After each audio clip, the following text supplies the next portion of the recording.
That's something I got drummed into me a lot during my first few ayahuasca ceremonies, and what we were talking about before as well, is our bodies, like, to take care of this amazing instrument that we have, and don't push it away or neglect it as, you know, operating from the heart chakra and above, and that's all you have to worry about. We still need to really concentrate on the lower chakras as well, and give them attention and give them their due, because that's what goes into making this 80, 90 years, 100 years, this, however long we live on this earth. That's what goes into making it such a valuable experience. Yeah. Would it be permissible to enter a channeling state to respond to that? Go for it. So, I guess the key point that you're wishing to address is that a lot of humanity is seeking a balance, and they're seeking some way of a remembrance of their true selves. That's not to say that self does not always exist, because the self is always present. It's simply the point from which you experience it. So when you speak earlier about the ego is simply a construct. It is a amalgamation of separate energies that have been designed to make themselves believe that they are somehow separate. Mm-hmm. Yeah. Mm-hmm. However, you don't ever dissolve your ego. Your ego doesn't go anywhere. Your ego simply remains where it is. What changes is the perception of your consciousness. So when you perceive that your ego is dissolving, what you're simply doing is stepping back from it, and then you're becoming aware of that energy which you call the ego. Sure. Does that make sense? It does make sense. You're saying, so the word dissolution is really the wrong word to use. It's like perspective change or perspective shift. Your perspective will always change. It is simply if you imagine it like layers of a lasagna. Mm-hmm. You can either look at a top layer, or you can go deeper and look at the other layers, right? Yeah, I love lasagna, by the way. Good analogy, this one. I like it. So when you look at the top layer, you might say, oh, the lasagna is very cheesy. When you get to the next layer, you might say, oh, this lasagna has mushrooms and sauce. When you get to the next layer, you might say, oh, there's some broken pasta in here. Can you see what's changing? The lasagna is always going to be the lasagna. Sure. Your lasagna hasn't changed. Yeah. What's changing is where you're looking at it. So where humanity is heading, especially when you get to the 13th dimension, it is a place where you get to see above from the whole lasagna and say, right, that was my lasagna. And that's after you've been through all the layers, you've experienced all the layers. You haven't left the lasagna. Has still it gone there. Anywhere? It's still there, right? Unless you eat it, because lasagnas are tasty. But especially mushroom. That must be why I'm using that. Sure. But it's very much a matter of perspective. And same with multidimensionality. All that's changing is humanity is going from a shared perception of a solid reality to a collective consciousness. And that transition process has been happening for hundreds of years. Humanity has asked for it. The earth has asked for it. So there is nothing that you need to do other than allow for this process to occur. And that is why we also say to a lot of people that, like when we were talking about the monk with you earlier, there are those who think that by training their mind, they will somehow reach a state of enlightenment. This may confront a lot of human beings, but that is not quite the case. The case is that reaching the state of enlightenment occurs, funnily enough, when you stop trying. Sure. You know, have you heard of Kutumi, Ascended Master? He spent 38 years on a mountain, and it wasn't until Kutumi gave up and surrendered and let go of the entire process, went into the space of nothingness, that everything was able to arise. This is how the Buddha worked. This is how all of these beings whom you call enlightened, this is how they all operate. It is very common in the human experience to say that, yes, me and my mind, we have a say. We are going to sit here and practice our meditation for 5 hours a day because this is the process we've been told will lead us to enlightenment. And we say to you, no. There was a time when these methodologies were required because the energetic conditions on your planet were so much denser, were so much less. Those lighter energies were a lot less available. Now it's as simple as in your day-to-day life being present in every single moment, and that is your gateway to multidimensionality. That is the place where you realize that you're beyond time and space. You're beyond what humanity calls a third dimensional reality with linear time. You're still going to function in linear time, and we have to be very careful in saying that when this process of the fifth dimensional energetic shift comes to its fullness, there will still be linear time. There will still be Monday, Tuesday, Wednesday, Thursday, Friday. What will change is your experience of it. And as the planet shifts in its energetic makeup, you'll notice that a lot more things are happening all at once. And that, again, is a multidimensional experience, because there used to be this thing in humanity where you would start at A and you would go to B and you would go to C, and there's very much a linear progression, and that is the human experience. That is what the mind can comprehend. That is cause and effect. When we go beyond that space of cause and effect, you realize that everything is accessible all at once. And you must have noticed this in your life at the moment, because you are not just doing one thing at the moment, are you? You're doing so many different things on a day-to-day basis, where whether you're doing your studies, whether you're doing your writing, whether you're socializing with friends, so much more can happen in one day, and the time allocations aren't always as you initially planned them. Right. Have you noticed that you are finding you were going to do one thing, that thing gets cancelled, and then you end up somewhere else, and then your friend calls and you go off doing this other thing, and it often works out better. Exactly. And that is part of the multidimensional experience, because the grid systems are no longer ladder-like. So you go over here, you create something. You go over there, you create something. A year later, you notice that these two have come together, and you've created something new in the middle. And there will be a lot more new creation coming up in the next 5 to maybe 10 years, because when the space is created, which it has on the planet now, the energetic systems have changed to allow for that space to occur, that where humanity is at now, we are creating, and we're doing this with you. We are all creating this together. This is all the beings from the star systems, the Pleiades, the Arcturians, Sirians. We're all assisting you in this process. The Ascended Masters, the Council of Light. This is such a joyous time for so many people on the planet, because we get to witness with you the process of transformation. And that's all it is. It's a transformation. Sure. There is no shedding. There is no getting rid of. There is no... there's nothing you have to do to make this occur. There is so much... humanity has such an impetus to want to be in control of things, to be in control of the process. If I run X many workshops in this year, I would have changed the lives of 1,000 people, and because I did that, now the planet is more enlightened. And we say to you that is not quite the running force behind these changes. When the energy changes, the people change with the energy. When the planet changes, the people change with the planet. The Lemurians focused on the planet. They had a connection with the planet. They knew that it was Mum Earth that was governing the entire show. And a lot of humans find this very confronting, because the identity has nothing to do. Sure. There is no purpose. From a Western cultural perspective, there's still definitely those cultures out there that really revere the earth, and a lot of indigenous cultures especially. That's still an important aspect of earth as creation. And we know that today is a great day to be discussing that. Very much so. Because being Australia Day, the indigenous people, there are a lot of indigenous people who are not very happy with today. Today was the day that their land was taken from them, and it is important to acknowledge that.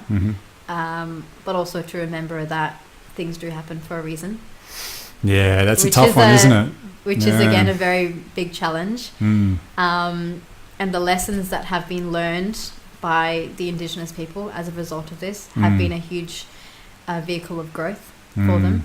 And it has also been part of releasing the karmic cycles. In the last 200 to 300 years, there's been an increase of things like crime, things like natural disasters, things like the amount of conflict in the world has risen.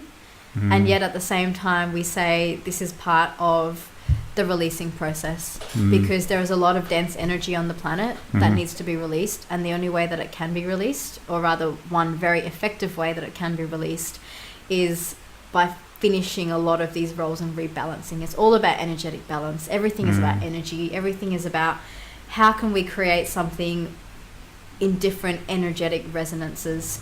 Same with the meeting of two people. So with the two of you sitting here, there is an energetic connection going on, and in that connection something occurs, because it is simply 2 points of consciousness that are interacting with each other in different ways that create something new.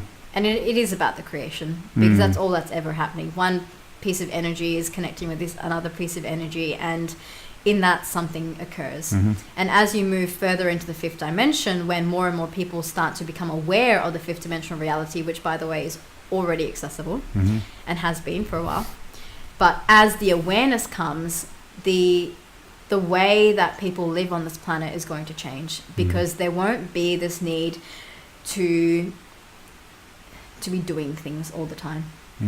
Because when you realize that cause and effect are redundant in multidimensionality, you simply be, and you allow things to occur. You allow the space for them to occur. And when you change your belief systems, and again it comes down to the programming of the mind believes that it takes time to get things done. It will take time to get your website done. It will take time for food to be available. Whereas in the fifth dimension, when everything is accessible at once, the time element largely drops away. We say largely because, as we said earlier, on this planet, linear time is here to stay. But the manifestations become faster. And many people, this one in particular, has noticed that she'll say something and within 24 hours she'll have it without even asking for it. And that's just that allowing, that surrender, that trust, that the mind is not responsible for making things happen. The body is not responsible for making things happen. Humanity is not responsible for making things happen, which makes a lot of humans feel like they have no purpose, no control, and a lot of humans have chosen to leave the planet. We know in the last week or two there have been a lot of very well-known public figures who have chosen to leave the planet, and more will be doing so in this coming year. There will be a lot of people who would prefer to assist in this ascension process from the etheric realm rather than from the physical plane. But once this challenge in the mindset is overcome, life actually becomes a lot easier. Life becomes in the flow. Life becomes fun and playful. And this one has learned that. She plays with life, very much so. She has learned that life is a playground, and every day is about showing up and having presence, and that is what we've set unto her, and that is what she's doing. And so she feels like making a phone call or sending a message via your Facebook or facilitating some process and doing the action required. And yet she knows that it is not enacting it that makes something occur, but it is simply the energy from which something happens. Interesting. Who am I talking to? At the moment, yes, it is the Pleiadian High Council, but it is a collective energy. This one, she works with a lot of very high dimensional beings. We don't like to use the word high. But we would say that there are light beings who are not of this galaxy. Right. And this one in particular has been part of a creationary process of many galaxies and many universes. So there are energies, collective energies present here today, which you would not have heard of, which you would not have experienced. And you in particular have not experienced this energy before. So for your soul, this is very new. But it doesn't seem odd to me though. Okay. Yeah. And there's a part of you that knows this. Yeah. Right now, there is the part of you that we speak to that is Adrian, and there is a part of you that we speak to that is your soul. And your soul naturally has asked for this interaction to occur. It is part of the remembering process for you. Because you two have a very important role in playing in opening up some various stargates and assisting humanity in this process of recreating themselves in a higher dimensional reality. But you know this. I do know that. But thank you. I've got one question then as well. This web of technology that humans have developed or manifested, or perhaps it's become there and it's helping us, what role or what purpose do you see in, like, the internet, for example? Like, what's going in this connection that we have? Was this just a fluke, or is this something that we manifested as a need? Nothing is a fluke, we will say. Technology is, shall we say, a precursor. Right, okay. The way that your internet works right now, information is very easily distributed and accessible instantaneously. Around the world. Around the world. Imagine that, but without the need for technology. Right now, your internet is a tool, a vehicle for mass transmission of information. And this is to build a reference point in humanity's mind that this is actually possible and can occur. Right. When the structures in the mind change, and this requires physical structures to occur as well, and they are occurring for a lot of people at the moment. A lot of the structures in the brain are being rewired, the synapses being rewired, such that the process by which information and data can be transmitted occurs purely through light. Now, interestingly enough, this one knows about the new light technology, which works similarly to your fiber optic cables, which also allow you to transmit, for example, wireless information and internet data through light. Right. And that's what it is. It is simply light. Light is information. Light contains information. Light is, in a way, a method for the photons of information to travel from one place to another. So communication in the future will simply be through light. But that requires every single person on this planet to have their system purely operating from a light body, because when you're purely operating from your light body, it is simply light interacting with other light. Yeah, and communication won't be through words or text, it would be through visuals, I'm assuming.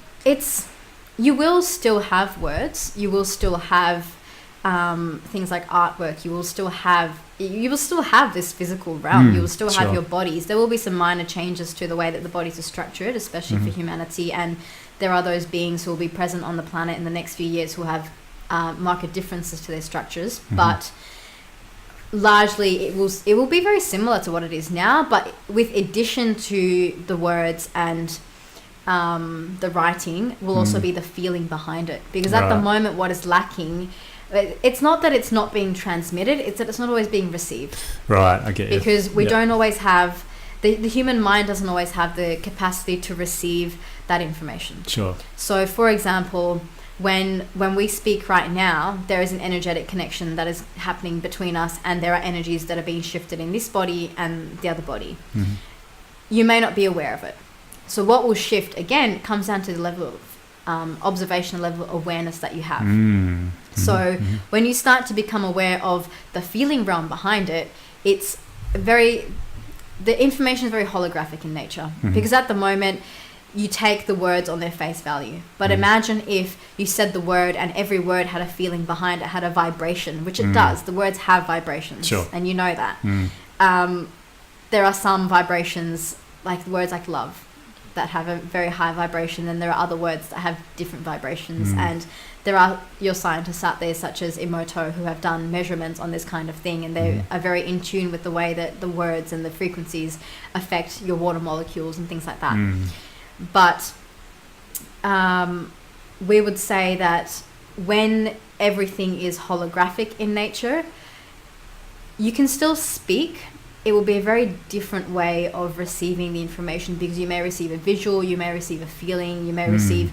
One word can contain a universe of information, because it has nothing to do with the word itself, but also to do with what's behind that, the feeling behind that. Right. And that's how you can have things like, you have the words for love in one language and the words for love in another language. Like, for example, in Hindi, you could say it's prem.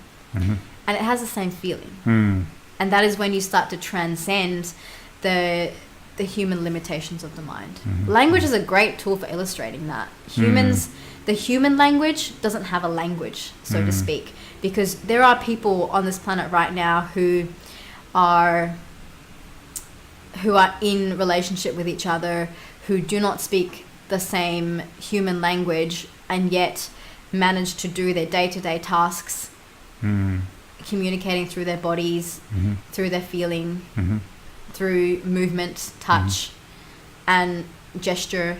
There are so many ways that information can be transmitted. So the language of the universe is contained in everything. And when you're speaking and transmitting from that point of view, one simple word can have so much meaning in it, can have so much information in it, can have so much transformation in it, because words can transform as well. It is another energetic alchemical creation. Sure. That you will be able to comprehend a lot more in a lot less time. It will make some things a little bit redundant. For example, at the moment, many people go to your libraries to read your books. And there are, you've read many books on different spiritual concepts, philosophies, things like that. Imagine if you could just know that information through the transmission of one word, or by looking someone in the eye. Yeah. I really feel like that's where I'm getting to with that. I've sort of, I mean, I have read a lot of books over the last few years, but now it doesn't, it just doesn't, I'm less interested in it now more than ever. Like, I'm really finding and getting more of my own education about not only the world around me, but myself, just through interactions with other people and interactions with the earth. And that's becoming my greatest teacher, rather than the words in a book. You know? And it is also a shift from what we would say is theory to practice, because there has been a lot of prep work, a lot of preparation that has been required for humanity to get to where it's at now. Good point. There has been, we've sent many beings and souls who volunteered to come down and do a lot of the initial clearing processes, and that was necessary at that point in time. Whereas now, as we said, the space has been created, and once the space is there, you no longer need to keep recreating those old paradigms or clearing the old karmic cycles or any of that. You simply have a space to create something new. And when you're creating something new, why read the book of something that was written 100 years ago when you can create your own life? And the other part of that is more information is becoming a knowing. I mean, we know you walk down the street sometimes and you look at a flower and you just know it. You know it for what it is. And it's that feeling that becomes a lot more accessible. It's that intuitive inner wisdom that's coming through. And that is coming forth quite strongly in a lot of people right now. And that again is that collective consciousness expressing itself. Sure. Physically. Well, through the physical body. Through the physical body, I should say. Yeah. Nice. Wow. How do you feel? Who are you speaking to now? I don't know. How do you feel? Whoever's... We are always joyful. Sure. We're always joyful. We're always very happy and pleased to have these interactions. We know you have a lot of questions about the beings that you're speaking with at the moment. Yeah, I sort of don't know as well. We say to you, it's not necessarily important. Right. What we would like you in particular to understand is that there is still a lot of labeling that goes on with humanity, that even in the spiritual realms, that this must be Pleiadian, this must be Syrian, this must be something else. There is a point beyond all of that, 13th dimension and beyond, where there is simply consciousness, and that consciousness has many expressions, many millions and millions, infinite expressions. And there are groups of energies that can come together and call themselves particular things. Even this table is a group of energy that's come together, and then somebody has referenced it as a table. Yeah, sure. Right? The Pleiadians are a group of energy that have come together, that have had particular experiences. Likewise, the Lemurians. Likewise, the Atlanteans. Again, it's all about perspective. It's all about where you're looking. So you can look at it from the point of view of, this is humanity, and humanity, let's go right to the primal male female creates a baby kind of experience. Or you can look at it and say, well, this is one soul who came down with another soul, and you can look at the different soul groups, and then you can look at things like oversouls, you can look at archangels and angels, and that's all valid. It's all valid. We want to be very clear that it's all valid. There is no experience in this dimensional reality of creation that is not valid. But at the same time, where do you want to focus your attention? Do you want to focus your attention on the human experience? Do you want to focus your attention on the soul experience? Do you wish to focus your attention on a more collective experience? Or do you wish to say, let's experience this from the point of creation, the point of oneness, where everything is simply just one point of light? It's a choice. Sure. And you choose and consciousness chooses, but you are consciousness, so who's really making the choice here? Does that mean, what does that say for free will? You are in a universe of unlimited and infinite potential. There is so much that can be created, and there is nothing in this universe that you cannot experience, that you cannot do, and it is all occurring in its infinite combinations. The mind does not choose. There is, and we will say the mind or the identity does not choose. Sure. The identity was created by the one who does choose. Right, okay. Because the one who chooses is the one who decides what the identity will be. Right. Is the one who decides what parents you'll come down, what your higher self is going to experience.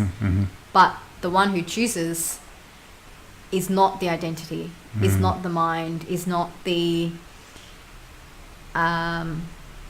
one who is the shot caller. Thoroughly interesting. Because it's very easy for humanity to think that it is the shot caller. Right. Yeah. The one who chooses. Yeah. Experiences. Sure. Yep. And it is collective as well. It is very much collective. Yep. So the one who chooses, the energy that chooses, is also the one who doesn't choose. You know the paradox of everything and nothing all at once. Because how can one be the one choosing when it is the all that is co-creating the reality? Just to confuse you further. I feel like I'm keeping up. Yeah. Okay. Yeah. But the important part of this, and the reason we wish to be present with you today, is to allow you to understand that it is acceptable simply to be in every expression of your authentic self. There is nothing that is not valid in this universe, and there is nothing that can be done wrong. Because a lot of humanity feels like there is a right way and a wrong way, and we say to you that there is no way that you can mess this up, because so much of it is all of it is being created by the all simultaneously, and the parts that you think you might mess up are the parts that have often been created for you to have particular experiences. Right. So when you see it from that point of view, there is nothing to judge. There is nothing to blame. There is nothing to say that that's not how it should have been, because everything is exactly as it has been designed and as you have asked for it to be, because you cannot say to us that you did not ask to have any of this. Nothing has happened to you. Your mind may want you to believe that, but the real you, the part that we speak to, that is your soul and beyond, is loving this. Yeah. All of it. Sure. Even the parts that have caused you anger, the parts that have caused you pain, the parts that have caused you sorrow. But you take all of that, you take the experience, you bring it back to the collective, and you will say, what a wonderful, wonderful creation we all had, and we will share it with you, because when your soul returns with the experience, the individual experience that it has had into this collective back to us, we will celebrate and rejoice, and then we will probably do the whole thing again, because it is so joyful to us. It is such a... We use the term bliss, but it is beyond that. There is no word that can describe in the English language the blissfulness and joy of that which is the co-creation, because that is infinite God experiencing itself over and over again in its multitudes of different combinations on its different planets, its different life forms. There are so many forms of life that we are sitting in right now, that it's the human mind cannot possibly comprehend that whatsoever. But you don't need to, and that's okay. Sure. Yeah. You don't need to. Yeah. Right now, the experience is for you to be human and to accept the human experience, to not run away from the human experience. It's very easy to want to run away from the human experience, to go into the collective experience. Yeah. And we say which goes is against the point of the whole experience in the first place. Well, there is no point. That is the point. But the point is to enjoy this lifetime, to be here and enjoy this life. What if you don't enjoy it? What if you spend the entire life crying? Is that not still... okay, so not to enjoy it, but to experience it. Just to experience it, yeah. But not to like try and break out of it into something else, yeah. So whether it is joy or fear or whatever, to experience it. If that part of your soul that is here with us decides that it wishes to break out of something, break out of the paradigm which yours has asked for, then it will occur. And then the people will appear.